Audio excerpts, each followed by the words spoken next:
Hello बच्चों, आज हम लोग लेकर आए हैं ज्योमेट्रिक प्रोग्रेशन, राइट? है ना? ज्योमेट्रिक प्रोग्रेशन जो है जीपी जो कहलाती है, उससे रिलेटेड कुछ इंपॉर्टेंट फार्मूलाज हैं, उनके बारे में बात करेंगे। सबसे पहले बात करते हैं कि जीपी होती क्या है, राइट? तो जीपी क्या होती है? Let us assume this is the first term of the GP, the second term is AR, the third term is AR square, AR cube and so on. That means what? The ratio of the second term to the first term is what? AR by A, and that is R. So R is known as common ratio. R is known as common ratio. इसको हम लोग common ratio बोलते हैं। जैसे कि AP में हमारा common difference आता था, यहाँ पर कौन आएगा? कॉमन रेशियो आएगा, राइट? एपी में कौन आता था? कॉमन डिफरेंस, यहाँ पर आएगा common ratio.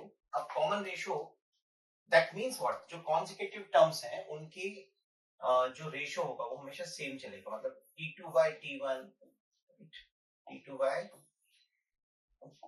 T1 is equals to T3 by T2 is equals to so on Tn upon Tn minus 1. So that is always equals to R, right? R की value 0 से 1 के बीच में, 1 से बड़ी, नेगेटिव हो सकती है, राइट? सो अगर हम लोग बात करें तो ये भी दो प्रकार की होंगी, एक तो इनफाइनाइट, एक तो फाइनाइट। अगर हम लोग फाइनाइट की बात करें तो इसका nth टर्म, तो ध्यान से देखिए, this is the first term, this is the second term, this is the third term. तो जब थर्ड टर्म है तो यहाँ पावर क्या आ रही है? 2। जब सेकंड टर्म है तो यहाँ पावर क्या आ रही है? 1। जब फोर्थ टर्म लेंगे तो यहाँ r की पावर आ रही है 3। तो डेफिनेटली nth टर्म में क्या आ जाएगा? a r to the power n minus 1, right?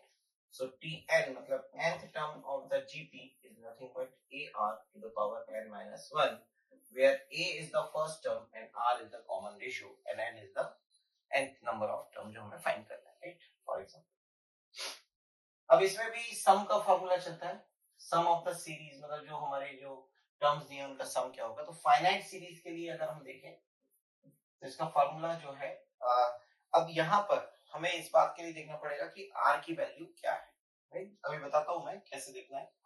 तो सपोज इसका फॉर्मूला अगर मैं बात करूं तो क्या होता है? So that is what? A R to the power n minus 1 whole divided by R minus 1. This is applicable when R is greater than 1. R की वैल्यू जब 1 से बड़ी है। अगर R की वैल्यू 1 से छोटी है, so this become 1 minus R to the power n whole divided by 1 minus R. तो ये फाइनाइट सीरीज के लिए सम का फॉर्मूला होता है, and this is for when r is less than.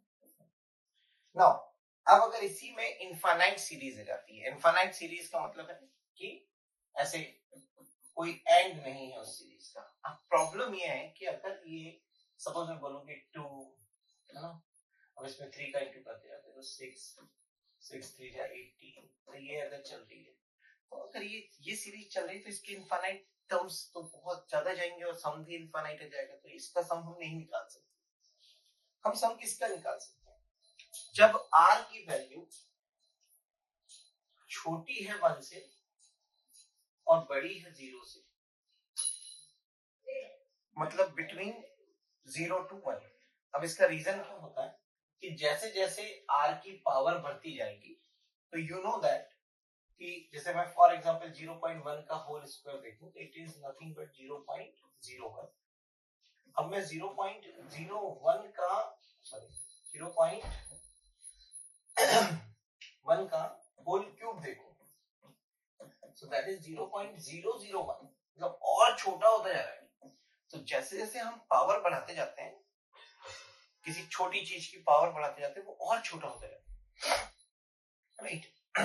तो इसका मतलब क्या होगा कि जब हम एक जीपी बनाएंगे इनफाइनाइट सीरीज की, तो जो आर है उसके कारण उसकी वैल्यू जो है 1 से और 0 के बीच में है, तो उसकी पावर बढ़ती जाएगी तो बहुत छोटी होती जाएगी। तो कहीं ना कहीं ये वाला पैटर्न लगेगा, एंड यू नो दैट कि ये एन जो है वो एक तरीके से इनफाइनाइट जा रहा है, मतलब बहुत बड़ी वैल्यू जा रहा है। तो बहुत छोटे की बहुत बड़ी वैल्यू वो लगभग बहुत छोटी हो जाएगी, मतलब इट इज अप्रोक्सीमेशन के हिसाब से देखा जाए तो 0 के करीब पहुंच जाएगी। सो बिकॉज ऑफ दैट ये 1 से बहुत ज्यादा छोटा हो जाएगा और हम इसको, ये वाला जो पार्ट हमारा दिख रहा है, हम इसको नेग्लेक्ट कर देंगे। हम इसको क्या कर देंगे, नेग्लेक्ट कर देंगे। अगर मैं इसको नेग्लेक्ट कर देता हूं तो यहाँ बचेगा ओनली 1, a into 1, तो ये बन जाएगा हमारा इनफाइनाइट सीरीज का formula, and that is nothing but a into 1, that is a upon 1 minus r। तो ये इनफाइनाइट सीरीज का फॉर्मूला है, बहुत इंपॉर्टेंट है। GP is very important because AP GP ये दोनों का आएगा तो ही एपीजी अब्दुल कलाम जी, तो फिर उसके बाद ही क्या आएगा, एजीपी आएगा, एजीपी राइट। तो एजीपी मतलब अर्थमेटिक जियोमेट्रिक प्रोग्रेशन, और ये सबसे ज्यादा इंदौर में पूछने वाला एक टाइप है जो मुझे दिखा है ज्यादातर एग्जाम्स में। So thank you, I hope आपको ये जीपी का जो मैंने एक शॉर्ट एक वीडियो आपको दिया है ये समझ में आया होगा। भी और भी चीजें हैं जो जीपी की हैं, एपी की हैं, वो सब हम लोग एजीपी वाला जो पैटर्न आएगा उसमें और देख लेंगे। So thank you for watching.